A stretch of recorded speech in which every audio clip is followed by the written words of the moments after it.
উপজেলা স্তরের মিটিং করি, কি করি একটা ঘোষণা দেন যে মাদক চলবে না। ওইরকম ডিস্ট্রিক্ট থেকে পাঠান, প্রত্যেকটা ডিস্ট্রিক্টে পাঠায়, তার এলাকায় যদি এরকম টাকা বেড়া দিয়ে দেয়। আমি যেটা তথ্য পাইছি সেটা হচ্ছে সীমান্তবর্তী প্রত্যেকটা ঘর হচ্ছে মাদকের স্টোর হাউস।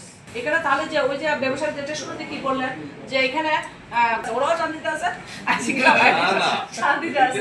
হ্যাঁ, সমন্বিতভাবে যখন আমরা কাজ করব, কারোর পর কারো দায়িত্ব না চাপাইয়ে, দোষ না চাপাইয়ে সবাই মিলে কিন্তু আমরা কাজ করতে হবে। এই মাস্তুতো ভাই, সুরে সুরে মাস্তুতো ভাই, এর জন্য এখানে কি হচ্ছে না ক্রাইম আমরা সুপ বুঝছেন, সবাই আমরা কি থাকতে কিন্তু ধরেন একসাথে এখানে আর 4 কার্টুন বিয়ার এগুলো ছিল রিকভার। তো এটা আসলে রিকভার কিন্তু বাস্তবতা যেটা বলতে আমার লজ্জা নাই, রিকভারটা হয় কিন্তু আসলে একটা অংশ।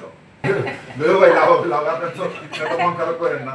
আচ্ছা, এখন তাদেরকে আমরা যদি সঙ্গে নেই, নিয়ে আমরা মাদক বিরোধী জেলা কমিটি, থানা কমিটি, সঙ্গে পুলিশ, বিডিআর, আনসার এবং আর্মি সবাই যদি আমরা এক রাস্তায় নামি, আমার মনে হয় আমাদের এই সমস্যাটার সমাধান হওয়া সম্ভব। কোনো কথাবার্তা নাই, ওই কাকু জেলখানায় যাবে এবং 1-2 মাস থাকবে। তারপর আমরা সেনাবাহিনীর পক্ষ থেকে আমরা সেন্ট্রালি আছি এখন কুড়িগ্রাম সদরে। এখান থেকে আমরা বর্ডার অপারেট করতে পারি না, আপনারা জানেন। যেটা মাদকের হাব ফুলবাড়ি, ওই ফুলবাড়ি সীমান্তবর্তী একবার কাছাকাছি হয়, আমরা এখানে অপারেট করতে পারি না। তো এর বাইরে আমাদের সোর্স আর পুলিশের সোর্স বা আমাদের লোকাল রাজনীতিবিদদের সোর্সের একটা বিশাল তফাৎ আছে। আমাদের কিন্তু আমরা খন্দকালীন আসি, তো ওই সোর্সটা আমাদের পক্ষে তৈরি করা সম্ভব হয় না।